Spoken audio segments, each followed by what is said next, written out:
Alright guys, welcome back to my channel. Today I'm just going to share with you what I got from the mail. So I didn't expect that it's gonna arrive really soon because they said it usually take up to 8 to over a year before I get my permanent residence card. So this is how it looks like. I'm just gonna cover some of my information. This is how it looks like. I have my information here. This is my face. Didn't change it, but yeah. Of course, my information: name, last name, first last name, birth date, and my USCIS number, and the expiration date, and the resident date, whatever you call it. So it came with this priority mail.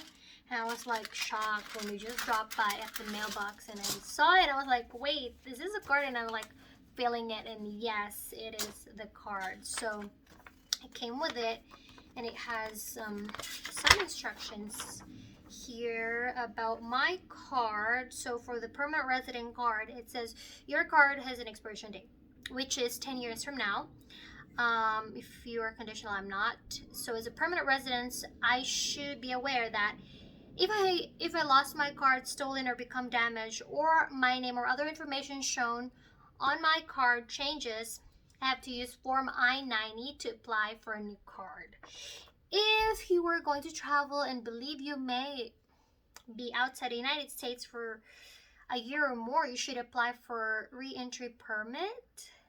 You must be physically present in the United States when you file the re-entry permit application and complete the biometrics and services requirements. So Form I-131, application for travel documents for information. You can sponsor the immigration of certain relatives. Oh, I can? See Form I-130, petition of alien relatives for information. So wait, what? Okay, so if I would travel outside the United States for a year or more, that's when I have to get the re-entry permit.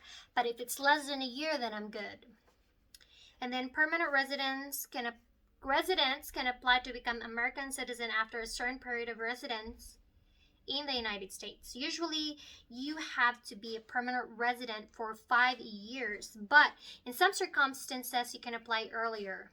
So yeah, they have Form M476, which is a guide to naturalization, or you can visit the Citizenship Resource Center at www.uscis.gov/citizenship.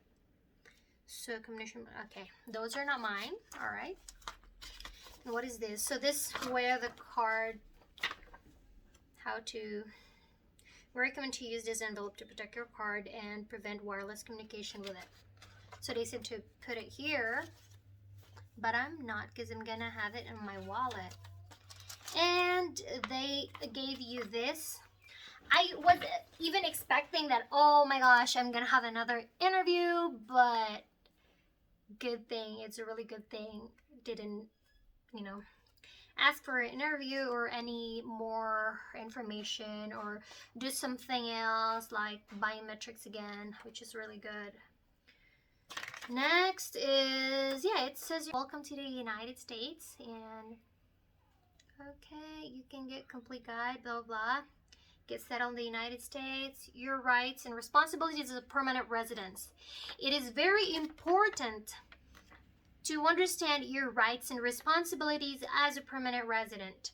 Welcome to the United States has information to help you understand your rights, including those in the United States Constitution and the Bill of Rights. You can also learn about federal laws that protects you from discrimination in housing and employment. The guide will also alert you to the serious consequences for permanent residents who commit or are convicted of a crime in the United States. It is also very important to know how to maintain your permanent resident status. You need to know what forms to fill out, how to meet important deadlines, and what activities you should avoid if you want to become a U.S. citizen. If you want to become a U.S. citizen later. Welcome to the United States. Tell you how to meet the requirements of filing your federal taxes with the Internal Revenue Service or IRS. So for more information, you can call 1-800-829-1040 or go to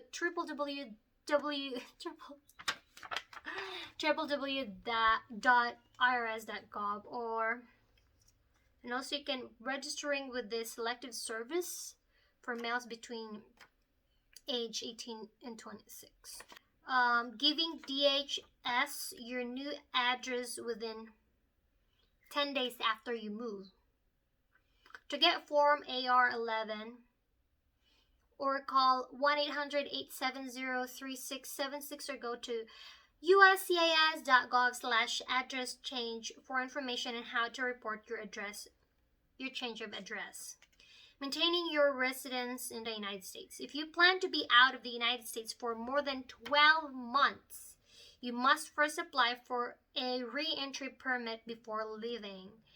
You can obtain Form I-131 from uscis.gov. Also, you should not move permanently to another country. Okay. Becoming a U.S. citizen, I'll think about that. Alright, so I have the information here that I will need. So this is what it came with. I'll just put it in the same envelope. And I'm going to put it in one place. So just in case I will need it in the future, I have it there. And I also got this letter from the USCIS. It says I-797 Notice of Action, Petition to Remove Conditions on Residence. It says here, Chesme Palomares. Congratulations, USCIS approved your request to remove the condition on your permanent resident status. You are deemed to be a lawful permanent resident of the United States as of the date of your original admission or adjustment of status. You should receive a new permanent residence card, so which is say got it. And what is this? Within 60 days. I got it so quick. Your card will include a mailer form with important information about your status and responsibilities, as well as permanent residence services available to you. So I basically got this letter first, and supposed to be that one, but we haven't checked our mail for how many days now? A couple of days. And then please be aware that if you have an attorney or accredited representative submitted a properly completed notice of entry of appearance as attorney or accredited representative, you selected 1B in Part 4, client consent signature will mail your green card to your attorney. Okay, I don't have attorney, so. You should not travel out to the United States until you receive your new green card, as you may have difficulty re-entering the United States. If an emergency arises and you have a need to travel out to the United States before you receive your green card, you may make an appointment at your local USCIS office to request an I-551 stamp in your passport that shows temporary evidence of status as a lawful permanent resident. Please be aware that USCIS field office management determines whether to issue an I-551 stamp on a case-by-case basis. To make an appointment at your local USCIS office, please visit www.uscis.gov. So if you have information and you notice and is correct, or you have any question, you can connect to USCIS Contact Center, www.uscis.gov/contact center.